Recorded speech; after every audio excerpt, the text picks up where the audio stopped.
When you think of the most brutal warriors in history, who comes to mind? Is it the Spartans, the Vikings?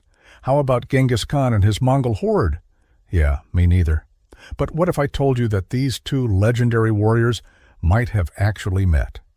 What would happen when two of the most ruthless armies in history meet? Let's find out. It was 1223, and Genghis Khan had just finished destroying the Khwarezmian Empire.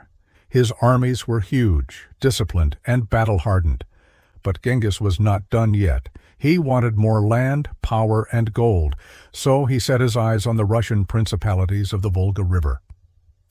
The Mongols had never seen such a large city before, and were shocked by the wealth and grandeur of the place. But the locals weren't exactly welcoming. They had heard stories of the Mongol atrocities and wanted no part of it.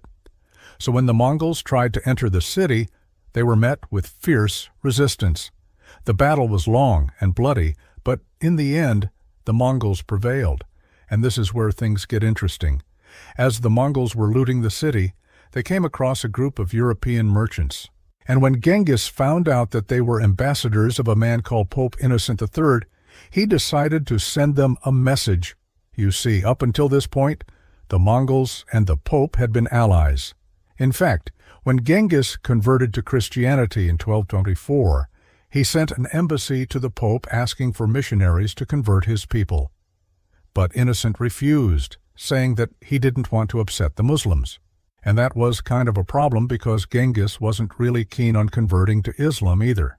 And so when the ambassadors reached the Pope, they brought with them a simple message from Genghis. Why doesn't the Pope want to become our ally? Isn't he the head of the Christians? We are the head of the Mongols. Together we can do great things. Sounds like a job offer from the devil himself. Like any good horror story, the offer seemed too good to be true.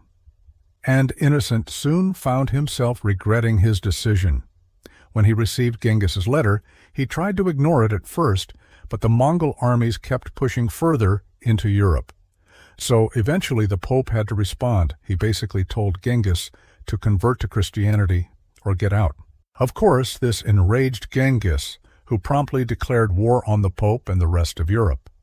Genghis was already dead by this point, but his empire was still a force to be reckoned with, and Europe was soon going to find out the hard way. That's all for today. See you next time.